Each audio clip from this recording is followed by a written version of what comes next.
Burnaby South, a school full of smiling students and dedicated teachers. But what do we know about those teachers? We wanted to find out.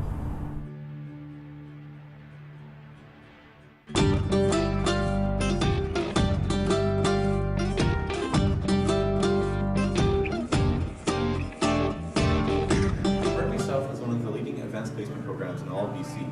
A large part of that is thanks to the AP coordinator, Mr. Amos Lee. We're here with Mr. Lee from the math department here at Burnaby South Secondary. So, Mr. Lee, how long have you been teaching? I started in 2004, so you do the math. I think it's 9. Okay. 9 years. When did you first realize you wanted to become a teacher and why? I guess I realized it when I was at my old job, when I used to work downtown in the business world. I was tutoring at the time, and some students were like, "Hey, you're pretty good, how come you don't be a math teacher?" And I'm like, it's okay, I don't want to be a math teacher. And then I kind of realized one day where, you know what, if I wanted a better family life, where, you know, I could spend time with my kids during spring break and Christmas and the holidays, then my job at the business world probably wouldn't allow me to do that. Right? I only get like 3 weeks of holidays and all that kind of stuff. So I was thinking, you know, as a family thing, you know, if I wanted a family one day, I wanted to be at home, and therefore teaching might have been a better gig. So that's why I considered it. So we've heard you're trying a new teaching style. Would you please tell us about it? Some people say I'm not teaching. So the teaching style is no teaching. Yeah, I am. I'm trying this thing called the flipped classroom. So what happens is, instead of me, you know, lecturing for the full 45 or 50 minutes, I've got now these lectures on video. So the purpose of this is now the students, for their homework, will be going home and watching these videos and learning by online. When they come to class, though, what do? Well, you know, they just don't sit here and do nothing. What we're doing now is we're giving them class time to do the actual problems, to work on what they've learned, hopefully. And if they do have problems in class, then I can answer them right away. So the idea of flipping the classroom isn't really just me not doing anything. I still am, but now I'm walking around and I'm helping individuals with their questions. And then also now I've got more free time in class to do more fun things or more interesting things. So instead of just you listening to a lecture all the time, now we're doing more interactive, more engaging, hopefully, type of work. You've just had a long day at work. You step through the front door at home. What do you see, hear, and smell? Well, I just had a baby, so usually some crying, or I smell a dirty diaper. But I see my young daughter and I see my wife, and those are really great things that I, you know, enjoy coming home to.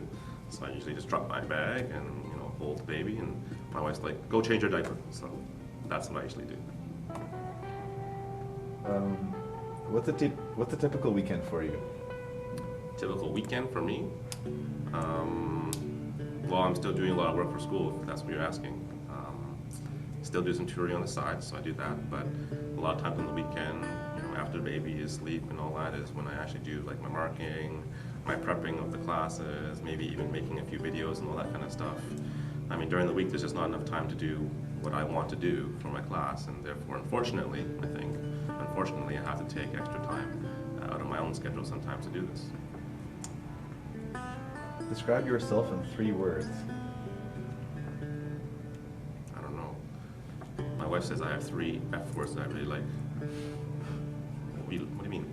Why you laugh? F words. Free, food, and the other one is one of the math F words, whether it be factoring, fractions, functions, I've heard. Yeah. Maybe fun. Any advice for any aspiring teachers who might watch this? Yeah, teaching is a career that doesn't pay very well. That does take all your time, if you want to do it well. Even if you don't want to do it well, it still takes time. But it is quite rewarding too, when you see and how the students react to, you know, what you've taught and seeing them grow. So there are some good benefits to it, but you should really know the costs. I know when I first started, I thought, oh, the free holidays, yeah, that's great, you know. But a lot of times I'm spending during the holidays is prepping and doing other things, or trying to recover from being sick sometimes, right? Lots of germs, and so there are some issues there. Also, I think the public sometimes doesn't really favor us very well. And, you know, I remember talking to many friends, and they're like, "Oh, you don't do anything, do you? You just go and, you know, start school at 9 and end at 3. I'm like, no, there's so much more afterwards too that you really need to know about and know how to do. So I think there is a large commitment, and I feel like, if you go into this job just for the money, well then you're really in it for the wrong reasons, and plus there's not that much money. Okay, but the rewarding part is working with the students and seeing them grow and develop, and hopefully learning some math along the way too. There you go. Okay, thank you. Okay, you're welcome. Teaching involves a combination of knowledge of the subject and the ability to communicate with students. We sat down with Mr. Steve Block. We're here with Mr. Block. Thank you very much for joining us. My pleasure. So, how long have you been teaching, and have you taught at other schools before? I've been teaching for 21 years here at Burnaby South, and I taught for about 4 months at a private school where I first started. How was that? It was interesting because I didn't have a teaching degree.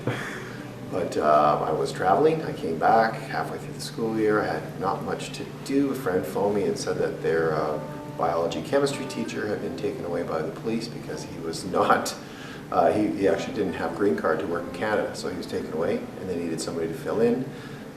I had my degree in chemistry, so they asked me to fill in for him for them, for a couple months, and I did that, and I had a great time, and that's how I ended up actually teaching. So, when did you first realize you wanted to become a teacher, and why? At that moment. I guess more of why. Yeah, it was never my plan to be a teacher. I had my chemistry degree and I thought I'd do something in chemistry, but not really keen on lab work and whatnot for my whole life. So I took this opportunity to try something new. It turned out really well and I had a good time, so that's why I'm doing it now. How does it feel to be constantly under the public eye? Do you think the public undervalues teachers? Well, being in the public eye, I don't think we have too much of that I see firsthand. I mean, we have parent-teacher night. That's about as deep as it gets for me, and the odd phone call. But I think the public in general does value teachers. I think there's some people that don't maybe understand what the teaching profession does for their kids and for society. So maybe it's just a lack of understanding that sometimes has them not being as appreciative perhaps as they should. You've just had a long day at work. You step through the front door to your home. What do you see, hear, and smell? Well, I see 2 kids with hockey bags that have to go to practice right away, and that's my night. And that's how it goes all year long. Is that the smell too? It's probably most of the smell, yes. What's a typical weekend for you? Typical weekend? Well, both my kids play hockey, so we're at the rink, and they also play basketball, so we're going to be at the court. If we have any free time, we do go skiing as a family. You've been to a lot of vacation destinations around the world. What has been your best experience so far? Well, it's hard to say there's one experience that was the best. I have like 3 or 4 that have definitely stuck in my mind and I'll never forget. One was scuba diving on the Barrier Reef. Another one was being in the desert in Western Australia. Another one was watching the sunrise at the top of the Swiss Alps with my wife. That one was pretty cool. And there's a few others. Been up to the Yukon and seen the Aurora Borealis up there, which is fantastic. There's a big world out there. Got to go see it. Describe yourself in 3 words. Laid back, but focused, and I like to say efficient. Any advice for any aspiring teachers who might watch this? It's a great job, but you gotta like people. If you have social issues with people, it's not a great job. It can be a lot of fun though. It changes year to year. The material might not, but the people do all the time, and it's the people that make the job, and it's a lot of fun. So if you're a people person, it's definitely a good job to have. Great. Well, thank you very much. Thank you for your time.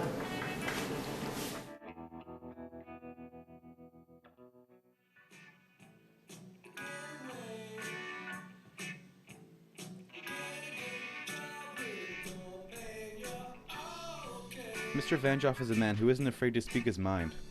We sat down to talk to him. Here with Mr. Vanjoff. Thank you for joining us. You're welcome. So, first off, how long have you been teaching, and have you taught at other schools before? This is my 23 years, 23rd year teaching in secondary schools. I started at Stewart Secondary School on the Alaskan border because they needed English teachers. I taught at Burnaby Central for 6 years before coming here, and now I've been here approximately 16 years, 17 years. So, yeah, 3 schools. When did you first realize you wanted to become a teacher and why? I think it was early in life. My mother was a teacher, elementary school teacher, and I think she brought me up to enjoy helping people, to take some satisfaction from helping people. I always, even though I didn't know I'd be a teacher, I felt like that was a possibility. And in university, it offered me the chance to continue on with English, talk about books, talk about ideas with people that maybe haven't had as much exposure to the subject as I have. So it was kind of a lifelong decision, in a sense.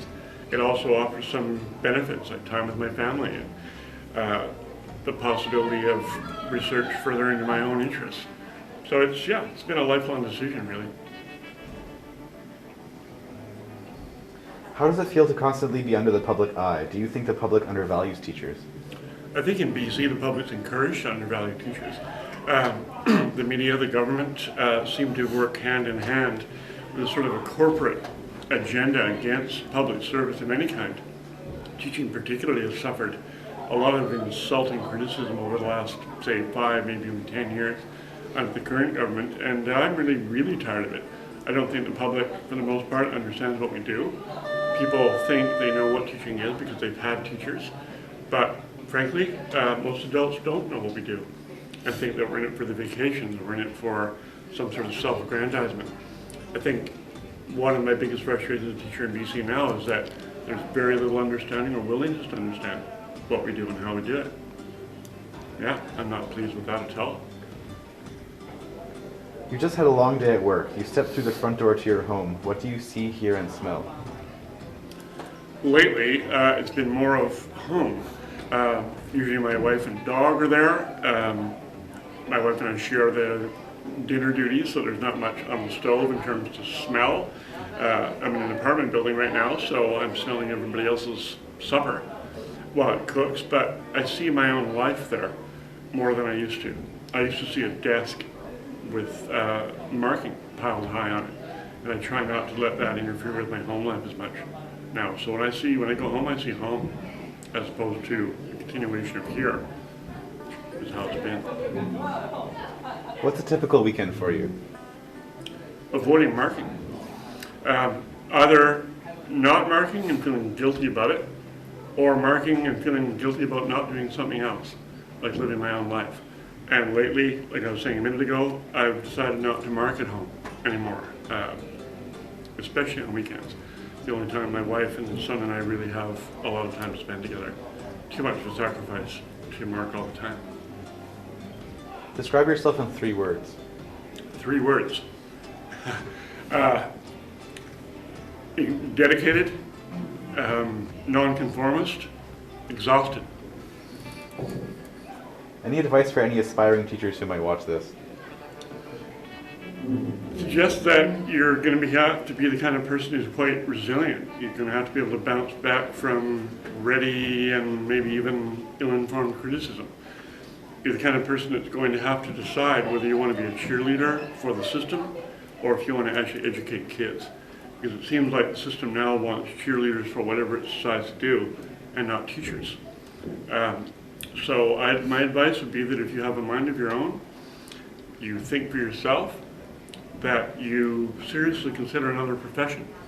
Because in this job, thinking for yourself doesn't necessarily get you anywhere.